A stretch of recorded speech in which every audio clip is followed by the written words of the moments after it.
34-й день. Dear ladies and gentlemen, this is the 9th year of the war and the 34th day of the Russian Federation aggression against Ukraine. I'm Andrii, and on behalf of the Ukraine Media Center team, I'm welcoming all the journalists who are online and who are offline with us. Thank you for sharing the information about our battle for freedom with the world. And the topic of this briefing is going to be the Crimea. Today, we will have Maryna, Tomak, and Tamila Tasheva, who work in the representative office of the President of Ukraine in the Autonomous Republic of Crimea. And we have asked them to tell what is the current role of Crimea in the Russian invasion, what is happening there, and what topics we should be following. And I would ask Maryna Tomak to start.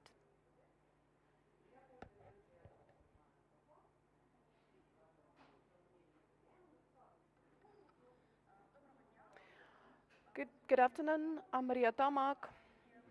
I'm the head of the service for the support of the Crimean Platform in the representative office of the President of Ukraine in the Autonomous Republic of Crimea. And I was preparing my speech in English, so we are ready to answer the questions in English, but I will have my speech in Ukrainian. Well, you can choose any language because we have simultaneous interpretation that allows everyone to hear the speech in both languages. Okay, so if there are any problems with understanding, I will repeat in English. So let me start with why the Crimea is so much important now. In our communication, we feel that it's not always clear why the Crimea is now important. That's because the basic combat theater is in the mainland Ukraine, and that needs additional clarifications. The war didn't start on the 24th of February this year, but at the end of February 2014. The war started with the occupation of the Crimea, and until the Crimea is deoccupied, the war will not be over. Also, it's very important to be sending signals to our citizens saying in the Crimea that they are not abandoned, that we are taking care of them, which is one of our main functions, and what we are following the situation in the Crimea, in particular in the context of supporting our citizens to the extent it is possible. That is the signal coming from the President of Ukraine, Volodymyr Zelensky, in particular the signal that he voiced in one of his interviews. Crimea is highly militarized, and I guess that all of you know perfectly well that all the 3 attacks of Lviv over the previous months were made from the aquatorium of the Black Sea, the Crimea, or the territory around the Crimea. And these are the consequences of the militarization that was launched during the occupation of the Crimea and has been on for 8 years. And we should remind you that according to the sociological group rating survey, which was held in March this year, the overwhelming majority of the Ukrainian citizens do consider that Ukraine needs to use the occasion of this new attack of the Russian Federation in order to regain control over the occupied Crimea and occupied areas of the Donetsk and Luhansk regions. As far as the Crimea is concerned, the figure is 80%. People are not ready to abandon the Crimea. Vice versa, they consider this occasion to be rather important for regaining control over the Crimea. Our institution, the mission of the President of Ukraine in the Autonomous Republic of Crimea, after the deoccupation of the Crimea, will get back to Simferopol. Now our offices are in Kyiv, Kherson. After the 24th of February, we had to terminate the activity of our offices, and it was yesterday that our office in Kherson was destroyed. This was expected, but not pleasant, and now we are trying to perform our duties from other cities of Ukraine, in particular me and my colleague Tamila Tasheva, who is deputy representative of the President of Ukraine in the Autonomous Republic of Crimea, are staying in Lviv and try to monitor the situation in the Crimea and to help our citizens to the extent it is possible. It used to be not easy, and now the situation has been aggravated. So what is happening in the Crimea? Let me tell you about a couple of things in the context of the military actions. I will tell you how the Crimea is now used as a military ground, and Tamila will speak more about the problems and additional challenges for civilians. So I guess that you also know that over the previous 3 years, the resolution was being passed by the UN General Assembly concerning demilitarization of the Crimea. And this resolution clearly stated that the Crimea is being militarized by the Russian Federation by sending weapons, military machinery there, increasing the contingency and the number of the Russian army soldiers staying there. Militarization also refers to the public space and propaganda, which is very intensive. This is the ongoing propaganda in media, in schools, because different junior armies are established in the Crimea and so on and so forth. Now we can see that there are a lot of things expected and the things that our international experts had warned us of. We can see that the Crimea is used as a full-fledged springboard for the Russia's attack of Ukraine. And that started on the 24th of February, and that first attack also included the Crimea direction.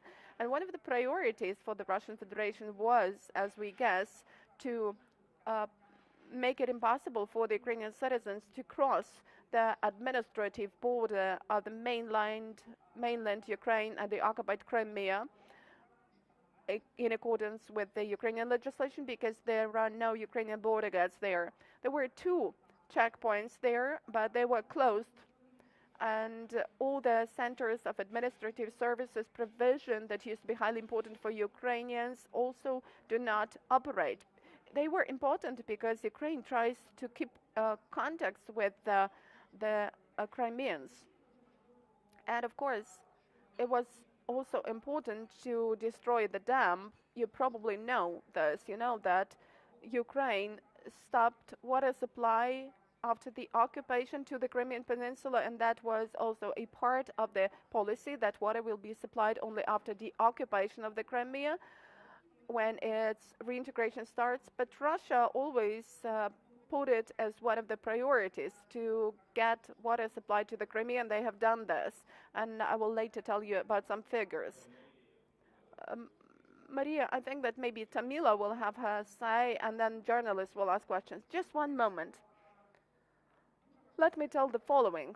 It's really important that now the citizens of Ukraine who were mobilized to the Russian army illegally are being used as live force, as cannon fodder in the fight against their own nation and their own people. Therefore, now one of our priorities is to clarify how they can avoid being mobilized in this army now when Russia is having such an intense war against Ukraine. And one of the key messages for us is that if we speak about conscription, the citizens of Ukraine in the Crimeans are the victims of the crime, because this is a war crime. But if these people do participate in the war and commit some war crimes, because you know that there are many war crimes in the territory of Ukraine, they will definitely be brought to account, and this is really important. And let me voice a couple of figures. We are trying to monitor all the burials, all the funerals which are taking place in the Crimea, all the information about the captives, military captives. And as for now, we have 18 people, Crimean citizens, buried in the territory of the Crimea. And as far as captives are concerned, captives taken by the Ukrainian army, the figure is 15 Crimeans, and majorly these are Ukrainian citizens, the people who used to live in the Crimea before the occupation of the Crimea. I have a lot of information to cover, but let me stop here. Thank you. Tamila Tasheva, Deputy Representative of the President of Ukraine in the Autonomous Republic of Crimea. Good afternoon, dear colleagues. It's really very difficult to speak on these days when you realize what is happening in Mariupol, what is happening in other cities and towns. It's very difficult to speak about the Crimea, because the Crimea has really become a springboard for a new attack of the armed aggression of the Russian Federation against our state. The mission of the President of Ukraine is monitoring the situation in the Crimea, which is under temporary occupation, and is trying to do monitoring round the clock and publish all the information provided to our international partners. Let me focus on several most important things. The first one is that in spite of the fact that for 8 years of temporary occupation of the Crimea, any possible rallies and protests were still possible, though we thought they were not possible. And in different cities and places of the Crimea, we can see rallies and protests against the Russian aggression. It's in Yalta, Yevpatoria, Simferopol. Of course, these are not the rallies, including many people, many protesters. People are detained, or some administrative arrests are imposed on them, or administrative fines amounting to 30,000 rubles, which is quite a lot. It seems to me it's about 9 or 10,000 Ukrainian hryvnias. Over this period, as we know, there have been 10 people detained, including 2 Crimean Tatars, the human rights activists, Serhiy Prytula, whose son and whose nephew in 2014 was kidnapped by the occupation authorities, and we don't know where they are, where he is. And also Serhiy Prytula, the representative of the Mejlis, the representative office of the Crimean Tatars, who spent a couple of days in prison. And these people are accused of the discrediting of the Russian army. And Serhiy Prytula has been accused just because of posting a comment in Facebook. It's also important to mention that, well, the war is going on, and it's not a hidden war. It's difficult to hide this war, but nevertheless, there are court proceedings in relation to the Crimean Tatars. Nariman Jalal, a very famous Crimean Tatar actor, is now in imprisonment. He was detained after the founding forum of the Crimean Platform, which took place in August last year. And let me just mention one of the phrases from his letter to the Ukrainian citizens fighting the Russian aggression.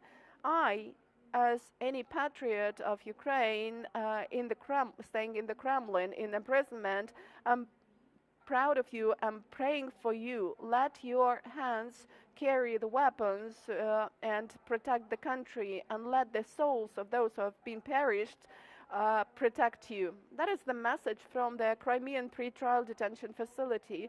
And it's important to mention that political prisoners of the Kremlin, even staying in prison, keep sending messages to the Ukrainian citizens and to our political and military authorities. And here is the third point I would like to mention, because it's also very important. This is deterioration of the economic situation. It should be mentioned that in the Crimea, the economic situation in general has been rather bad over the recent 8 years because of different economic sanctions valid in the territory of the peninsula. But now what we know from open and closed sources, because we've got messages coming to the mission of the President of Ukraine, so we know that the prices in the Crimea may rise by 65%. That's what I can claim on the basis of the documents which we don't publish but which we have obtained. For example, the price of sugar has increased by 35%, rice 12%, oil 12%, bread 18%.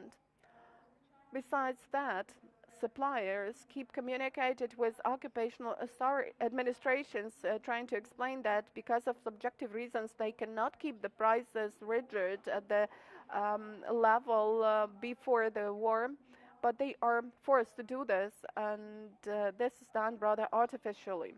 It's also important to mention about the so-called humanitarian corridors arranged by the Russian Federation by actually kidnapping our people from Mariupol. Mostly Ukrainian citizens are trying to leave Kherson region and Berdyansk because from the territory of the mainland Ukraine it's not possible to do this. We know that the area of Kherson region is under temporary occupation, so people try to go to the Crimea where they are taken their passports are taken away. There they undergo compulsory registration and get a certificate about shelter search, and it's important to mention that we have a document according to which the Russian Federation has set different quotas for different regions of the Russian Federation as to how many people can be hosted by this or that region of Russia. So the quota for the Crimea is already full, and we, as the mission of the President of Ukraine, have claimed many a time that you should try to leave the territory of the Crimea via some third countries and not going to Siberia, Ural, which are in the Russian Federation, because under those documents, the people coming from the Ukrainian territory, because they were forced to do this or because they were deported, like from Mariupol, will further be sent to some remote areas of the Russian Federation. And I guess that here is another point I would like to mention. When these people come to the Crimea, that they still resist. And in Jankoy, our deported citizens arrange a rally with the slogans, "Let us go, glory to Ukraine." This means that our Ukrainian citizens realize where they have been sent to. They were forcefully sent to the territory of the peninsula, or that the Russian Federation is trying to keep them within the territory of Russia. They are trying to avoid this. Let's take a couple of questions, if there are any questions in the audience. You're welcome. Please speak to the microphone. And Maria, I'm inviting you back to the stage, and the one who answers, please stand right to the microphone. Christina Vorobey, TV channel Espresso.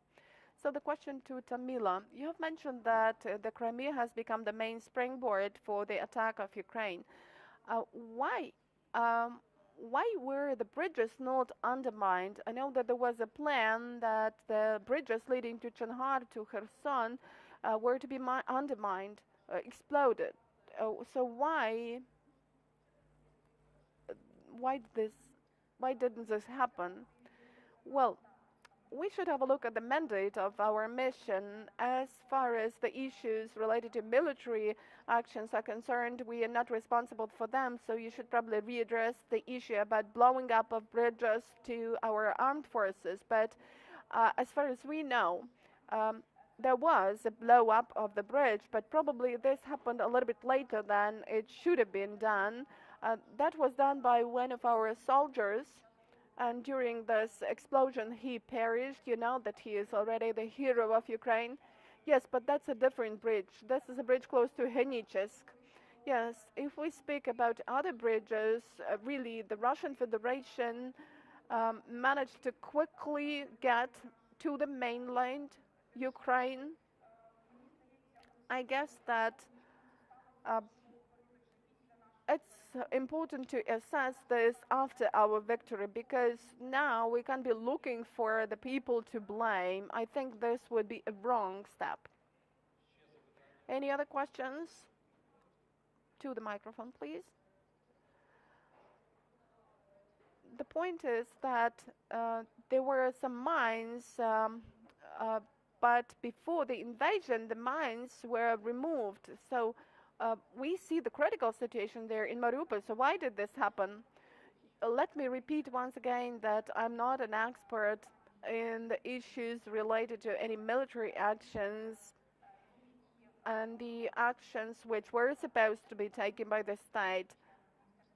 This is the question to our armed forces and the Ministry of Defense, or our special forces like the Security Service, Bodyguard Service of Ukraine. Really, over all this period, over the first wave of aggression in 2014, when the so-called borders or the administrative line with the Crimea were mined, I don't know why this didn't work now, and I'm not competent to give the answer to the question. Any other questions from the room? I will have one question related to some military issues. Maria has mentioned that over these years there was militarization of the Crimea, and Crimea has become a large and integral military base. So what is the largest threat now? You mentioned the missiles. Today in the morning we got information that military aircraft going from the Crimea to Mykolaiv. So could you specify the military threat coming from the Crimea? Oh, yeah, let me answer. It should be mentioned that over 8 years, the Crimea has really been full of the Russian army, Russian troops, military machinery, and even before 2014, there were quite a lot of Russian soldiers there, but after 2014, of course, their number increased several times. In the territory of the Crimea, we are really having a very active phase of mobilization of Ukrainian citizens or the citizens who moved to the Crimea and are colonizers. And it's important to speak about that these people are now mobilized for the fight against Ukraine, be it Ukrainian citizens or the ones that came there. So that is quite a lot of people, and they will be sent as cannon fodder to fight against the Ukrainian state. This is the first thing. We don't control this territory, therefore, from the Black Sea Aquatorium, and we can see this by the example of Lviv and other Ukrainian cities, missiles are launched to destroy other military objects or civilian infrastructural facilities in Ukrainian cities. And I mean here both the cities that are close to the Crimea and the cities that are rather distant from the Crimea. It's also important to point out the issue of propaganda. It was mentioned that the Ukrainian citizens support the state, but at the referendum in 2014, they did not support the Russian Federation. In particular, this refers to the Crimean Tatars. And you know, when Crimean Tatars are sent to the war against the Ukrainian state, this is used as a propaganda message by the Russian Federation, and they are trying to say that everybody supports the so-called special operation of the Russian Federation in the Crimea. That's why, you know, this territory is not controlled by us at the moment, and we could expect that anything could happen to this territory and the people living there. And definitely we speak about the safety of Azov and Black Sea, and this is the threat and danger not only for Ukraine within this full-scale war of Russia against Ukraine, but for the whole world, because the Azov and Black Sea region is not only about Ukraine, and we've been mentioning this a couple of times. And here is another point, important point related to militarization of the peninsula. This is modern colonization of our territory. We also should speak about that because in Sevastopol the population increased twice as a minimum as compared to the level of 2015. As far as the population in the Crimea in general is concerned, it's about 500,000 people who have come there to colonize our territory.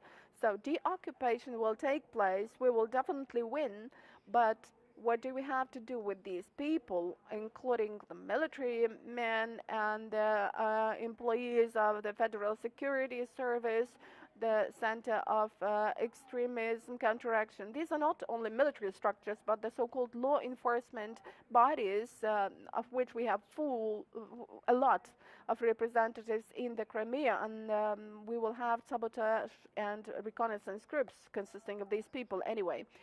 Let me add that now the Crimea is important for the Russian Federation as a logistic hub. We understand that there is the Kerch Bridge, concerning the establishment of which there were numerous sanctions, but now it keeps functioning for those logistic purposes, for sending soldiers, for sending machinery, military machinery. And luckily we do have citizens in the Crimea who keep informing us about all these movements. We cannot comment any military things. I think that this should be done by the Ministry of Defense, those who are well aware of the topic. But we can record those movements across the Kerch Bridge to the Crimea and then to the mainland Ukraine. And the same refers to the use of the Crimea as a logistics center in some reverse processes, like perished or wounded soldiers are sent to the Crimea. This is the information coming from all mass media, and the north of the Crimea is full of corpses of dead soldiers. Civilian hospitals are used only for military men, and civilians are not allowed access to hospitals. And of course, this refers not only to the military men of Crimean origin, that refers to a lot of people. We have got a list, not unverified yet, from one of the groups in social media. This is a list of people who are the citizens of Russia, from Dagestan, most probably, at least a lot of them, and they are um, under medical treatment in one of Crimean hospitals. So we understand that the Crimea is now used to somehow maintain military men of the whole Russian army. And let me add for foreign journalists concerning the establishment of the military infrastructure in the Crimea. I used to be the ambassador of Ukraine to Canada, and we conveyed the message, the information to our NATO partners about the fact that in the occupied Crimea, Russia has launched their infrastructure, military infrastructure for missile launching, for other military movements, and there was information about possible location of nuclear weapons there. So we warned our partners, and we said that the geography allows to use the Crimea for aviation and missile attacks, not only in the Azov and Black Sea, but in the eastern part of the Mediterranean and in the Balkans. So I guess that militarized Crimea is a real threat, huge threat for a much wider region than just Ukraine. Yes, and if we have a look at the map, you will see that, for example, the distance to Varna is much closer, much shorter than to Lviv, twice shorter. And you may just imagine from this point of view that this is a real threat. Any other questions from the audience? I guess that we have air alarm signal, so let me have the last question to you. So today we are following the negotiations between the Ukrainian and Russian delegations in Turkey. Do you see any room for compromise as far as the status of the Crimea is concerned in the peaceful process? It's an important question, and the president has already given the answer to the question many a time, saying that there could be no compromise as far as territorial integrity of our country is concerned. That's why we are speaking about the internationally recognized borders, the borders of 1991. That's why both the Crimea and the breakaway regions of Donetsk and Luhansk regions occupied in 2014 or later cannot be the matter for compromise. Thank you, Tamila, Tasheva, and Maria Tomak, mission of the President of Ukraine in the Crimea. So we have an air alarm signal. So I'm inviting all of you to go to the shelter as soon as possible and stay there. Keep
Dear ladies and gentlemen, it's the 34th day of the Russian invasion and the 9th year of the war of Russia with Ukraine. I'm Andrii and on behalf of the Ukraine Media Center, I'm welcoming all the journalists who are highlighting our fight for freedom. And our guest today is going to be Serhiy Prytula, who is known by the country as one of the most prominent activists of the volunteer movement, helping Ukrainian armed forces and solving other humanitarian problems. Serhiy, good afternoon. Good afternoon, Andrii. Good afternoon, everyone. You've got into the news over the recent days with the information that you have managed to collect the money for buying two very important drones, combat drones.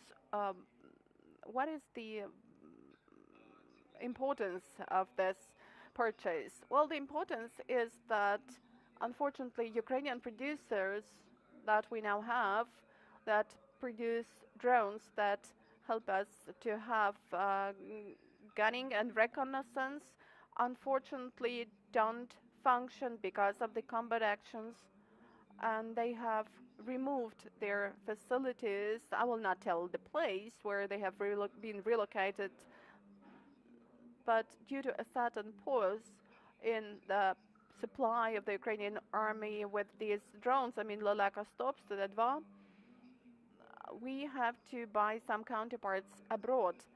But this is really important. There are not that many drones in free access for acquisition. That's why every purchase like that is really precious, really matters.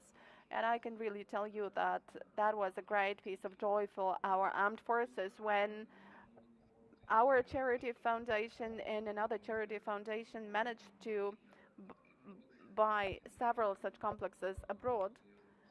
And people helped with donations for this project, and we collected so much money that we managed to buy even more. And there was another drone, BD2, in Kyiv, which is a great tool. And yesterday I supplied it to the unit of special forces for use. So I'm really grateful to all those who shared the information, who donated the money for the project, because we've collected the record amount.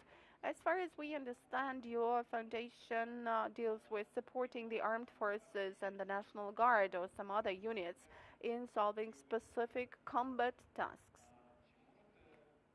Could you tell us more how it works? Well, let me tell you that over the first 2 weeks at the beginning of the invasion, we worked on a chaotic basis. Since there was total turmoil, the events were rapidly developing. We didn't have any accounting, any registration. We didn't try to verify the units from which requests were coming to us. We just gave everything to everyone, because the Russians were attacking. We needed to stop them and to save the lives of our warriors.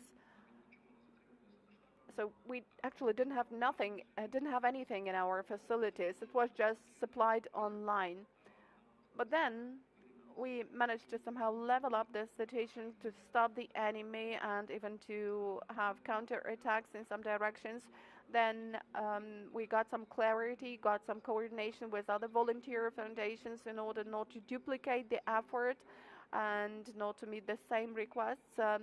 There was the procedure developed for asking for help and for providing this help not only to the mechanized units around Kyiv, because they are in the focus of our attention, but as far as other units are concerned. So now we have more coordination. The only thing is that definitely we are greatly supported by Ukrainians, but of course we don't have the budget of the size our Ministry of Defense has, so our capacities are still limited. But as you have been right in saying, the armed forces of Ukraine, the border guard service, the National Guard, the main department of the intelligence forces, Center of Special Operations, territorial defense forces, volunteer units, these are the people who have addressed us for help. What products do you mean? What aid do you provide? Well, first of all, we speak here about a lot of optic devices, thermal imaging devices of several types, just thermal vision imaging devices for monitoring, and with sniper um, elements for our specialists to work in the dark part of the day, night vision devices, binoculars for monitoring the situation, and the ones that are used by drivers when they are moving, when they are driving vehicles in the nighttime. And I can tell you more. We've got a number of very expensive binoculars and night vision devices that have been supplied to our pilots for them to work more efficiently in the dark part of the day. We may speak about a lot of drones that we acquired and sent to different units. I cannot tell you the exact figure, but I guess that over this month of war, we have supplied about 600 drones to different corners of Ukraine. We have convoys going to Severodonetsk, Severshchina region. We cooperate with the units defending Kharkiv, Izum, Mykolaiv, and so on and so forth, which means that we don't focus on Kyiv only. We may also speak about procurement and supply of drones to our army. These are the drones with thermal imaging elements. We don't have that many of them on the planet in general, and we're trying to buy them. It, you know, if ordinary drones like Autals and Malik could be bought in hundreds, here we speak about tens of those drones, not because they're expensive, but because there has been no need in the societies of different countries for having a drone with thermal imaging optic elements. But now our reconnaisseurs and gunners need these drones. That's why we focus on this. And of course, the main sore point we have had since 2014 is transport. Provision of the Ukrainian army with transport has really been bad. The situation has not changed, it's even got worse. And now a great many Ukrainian volunteers are trying to do whatever they can, try to bring all the vehicles and cars from abroad, because everything that could possibly be bought in Ukraine have already been bought by us, I guess. We are going along the same levers as we did in 2014, but in those years we were bringing from Europe all bad, old vehicles. Now we cannot do this because this transport must really be moving. It should be good transport, and the transport which should preferably not even have to undergo some repairs. That's why the average car or vehicle which we take costs about 8 or 10,000 euros. That is already a good vehicle. The government has passed a decision to simplify the customs registration procedures for trucks coming to Ukraine. Does it simplify the logistics for you and for the goods you're bringing? Well, thanks God, even before this decision of the government was passed, everything was rather good with us in terms of communication with our logistics centers in Poland, and with the promotion both from the Ukrainian side and the Polish side as far as border crossing is concerned. We had good coordination with the local authorities and the city mayor of Lviv, who helped us find the premises for the logistic hub in Lviv. But I know it for sure that a great number of volunteers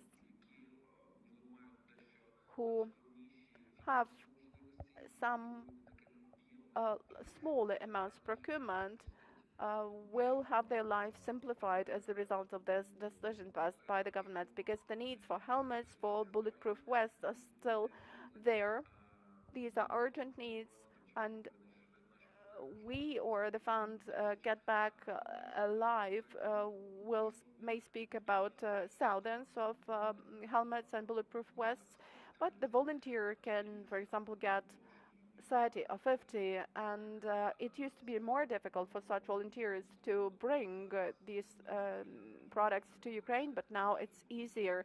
And by the way, using the occasion, I would like to express my gratitude to Ukrainian officials. See, they have always been criticized by the Ukrainian society, and it was rather well-deserved criticism, but the same as all the other people in Ukraine, uh, our army of officials has turned its face to the Ukrainian people and is really facilitating problem solving, in particular if we speak about urgent needs. Serhiy, uh, when addressing charity people with any requests, you always urge them people to be as specific as possible, very clear in what they do. You claim that if you're staying in America, in Canada, in Europe, and buying something or collecting some money, take care of these things to be brought to Ukraine. Don't shift the burden and responsibility for bringing these things to Ukraine. Could you mention some specific items for which we have an urgent need for the armed forces of Ukraine and for our territorial defense forces or other units? Well, we have a great kill line as far as the required for bulletproof vests and helmets are concerned for territorial defense forces. I cannot tell you the exact number of people who are in need of these things now and who are members of the territorial defense forces, but I think that there is an urgent need for providing these people with bulletproof vests and helmets. And I think that Ukrainian diplomats and the Western society, the Western mass media, should exert pressure on their governments, because we really cannot do this. Volunteers cannot do this, and even the state cannot do this, because the state has a lot of things to finance now, and bulletproof vests and helmets are the things Europe and the world could definitely share with Ukraine. So we would urge all those who can somehow influence the decisions of other states to help Ukraine in this respect. As far as the things we are dealing with are concerned, these are vehicles, cars, armored vehicles, evacuation vehicles, because we also need them in great numbers. As far as tactic medicine is concerned, I would say that these are blood-stopping tourniquets, but again, there is a specific list of the types that we need, because not all of them are suitable for this situation. And as far as efficient use of money is concerned and logistics is concerned, there is a real wish of people to help Ukrainians and the Ukrainian army. But, inexperienced people don't always know what they should pass, what they should buy, and to whom they should pass it. So sometimes they spend money on something that is not really helpful, and in the trailer trucks they just occupy the place which could be allocated to something more important. So before buying anything, ask the volunteers what they need, what you should buy. The people who have been dealing with volunteering activities since 2014 are in great numbers, and they could be your conductors in this respect. Here is the last question. You've been dealing with this issue since 2014, and you have had a chance to compare how Ukrainians have changed over this period of time, how Ukrainian servicemen have changed, and how Ukrainians donating money to your foundation have changed. You have mentioned how officials have changed. What about other changes around you? I can see something I've been dreaming of throughout all my life in the independent Ukraine, because over the recent months I've seen the Ukrainian people from some contradictory oppositions has transformed into a monolith structure, regardless of the geography, of the location, of origin, of confession, religious beliefs, financial status, the language you communicate. Ukrainians have been transformed into one whole, one unity, united people, and that makes me trust in the good future for Ukraine, because, Putin has actually put his put his feet on the rakes of his own propaganda. He told in his propaganda to his people that here we have a number of Nazi guys, um, but in propaganda people said that the armed forces of Ukrainian Donbass and Luhansk have been fighting for 8 years against some meteorologists because, well, the Russians were not there. So they have reached the stage when they started believing all this, and when they thought that they would have a march, a parade um, in their tanks, and people will meet them, will be happy to meet them here, but they started being killed, and they didn't realize what was happening. And where were the people with bread and salt and flowers meeting you? Where were the people going to hug you because you have come to liberate them? So they were really frustrated because they went to fight with a number of Nazi guys, and they faced the whole state, all Ukrainians. And even if there is a collaborator, he is mocked at by the people he is walking along the same streets with. So the Ukrainian army has really become stronger. We have cherished the generation of combat and brigade commanders with combat experience, and here is a great difference between the Ukrainian and the Russian army. This difference lies in the fact that for the Russian army, no life of a soldier matters. They are still using the methods of reconnaissance with combat actions. It's really absurd to send people as cannon fodder if you have the technological opportunities to save their lives, and that's what our soldiers, our commanders are doing, because the life of the Ukrainian soldier really matters. We appreciate each other. We love each other. We have learned to support each other and take care of each other. I've never ever seen so much love in Ukraine as we can see now. So thanks a lot to everyone, to all those who are joining their effort, taking pains in different fronts to achieve our common victory. Thank you, Serhiy Prytula, public figure, volunteer, and the head of the charity foundation of Serhiy Prytula. Dear ladies and gentlemen, our next event will be at 2:30. That is a special event that will be the presentation of the project entitled CinemAid. This is the global cinema marathon initiated by Ukrainian artists and the Ukrainian government, and you will find out the details here at 2:30 on the Media Center Ukraine stage. Stand with you.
Dear ladies and gentlemen, this is the 34th day of the Russian invasion and the 9th year of the Russia's war in Ukraine.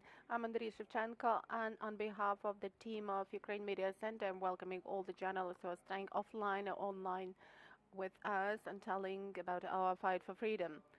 This time we have a very special event. We would like to tell Ukraine and the world about CinemAid, which is the initiative of the Ukrainian government, Ukrainian cinematographers and public figures, public organizations. And the essence of this initiative is to have the global charitable cinema marathon in support of Ukraine and its fight for freedom.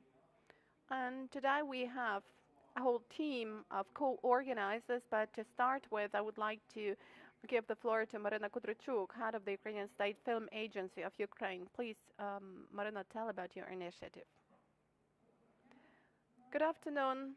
Our joint initiative, together with the Cinema Academy and public organizations, lies in blocking, first of all, the Russian filmmaking in the world and to show Ukraine from new perspectives. And to popularize Ukrainian movies in the world as the cinematography of a peaceful country striving to develop and not to have any acts of aggression and to conquer something as Russia is doing. This cinema marathon would also have a charitable purpose. These will be donations for the needs of the army and the needs of cinematographers who have been affected by the war, who have been victims of the war. We have all changed our qualifications because most of us, some of us are shooting documentaries, some of us are providing volunteer aid, a lot of us have become members of the army, and we are trying to help Ukraine in every possible way. For those watching us in Paris, Rome, or New York, please tell, what will the cinema marathon stand for? This cinema marathon will mean that we are urging these people to stand with us, to get united around Ukraine in order to protect this country, because we are a civilized, a peaceful country, and we are peaceful citizens of the world, the same as France, Germany, Italy. We all want to live in peace and to support each other. So we are urging them to support us, to stand with us, and by our joint effort, we will gain victory in this war and will keep developing our country as a part of Europe. So, who is ready to tell more about the charitable component of this marathon? What are you going to collect money to raise money for? Probably Philippe will have his say as the head of the Cinema Academy. Good afternoon. You know, when culture becomes the battlefield, art becomes weapons. That's why shows of Ukrainian movies abroad are really important. It's important not because it's just popularization of information about Ukraine, dissemination of knowledge about Ukraine, but this would also be the campaign aimed at raising money for several needs, including the needs that will be supported by our colleagues locally. This will be either support of the fund Повернись живим or Come Back Alive, or that would be support to the Cinema Academy, to the Ukrainian State Film Agency, to support cinematographers, and in particular those Ukrainian cinematographers who have been affected by the war and who now need some help. As far as I understand, you've already got some experience of showing Ukrainian movies abroad for charitable purposes, so if any member of the team is ready to tell about that, please, you're welcome, and you can stay on the stage. Good afternoon, so please introduce yourself. Andrii, Rizol, chairman of the board of Dyvys Ukrainske, Watch Ukrainian. So the first show within the cinema marathon was held on the 20th of March in Toronto. That was the Toloka film, and that was really full house. We got quite an amount of Canadian dollars, and that was our first experience, and we're trying to expand our further experiences to show not just one movie, but to have a week of Ukrainian or a weekend of Ukrainian cinema. And thanks to the initiative of the Ukrainian Style Film Agency and a number of Ukrainian cinema organizations in Poland, we will have 12 Ukrainian movies shown during the 2nd and the 3rd of April. Then there will come Turkey with Ankara show and a number of other shows in other cities, Izmir, Antalya, Istanbul.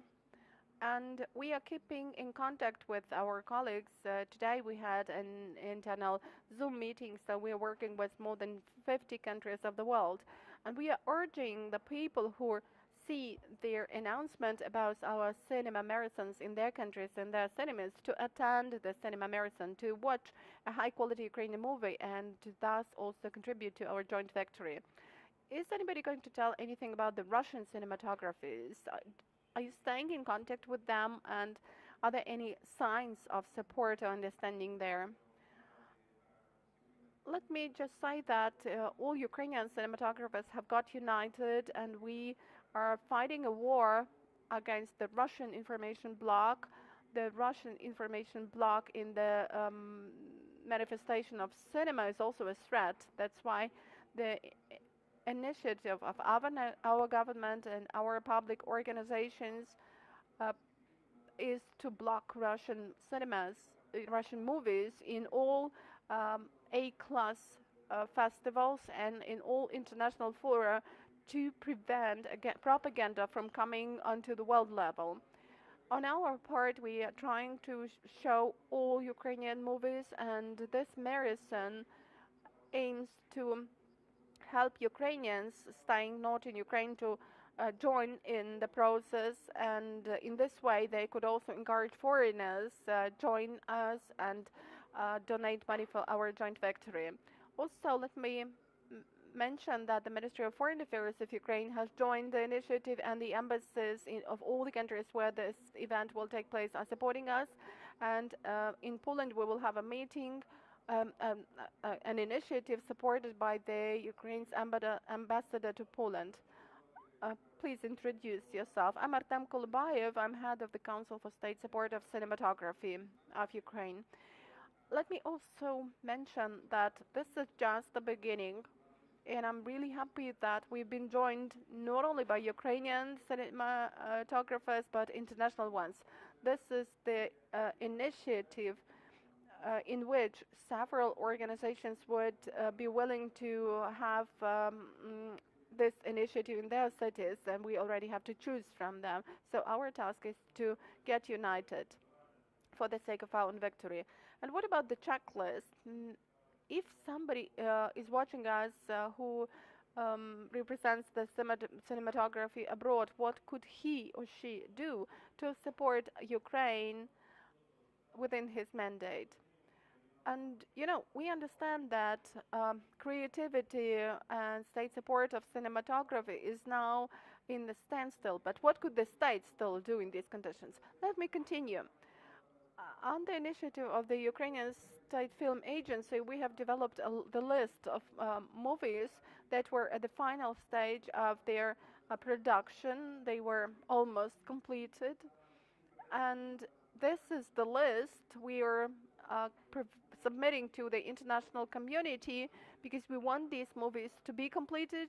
We want to have this post-production period over for the world to be able to watch these movies. The list is there, and at all international grounds we will be looking for support of those movies, and we will try to involve international companies to complete production of these movies. So do you have any checklist for our friends abroad as to what they could possibly do? Maryna, Philip?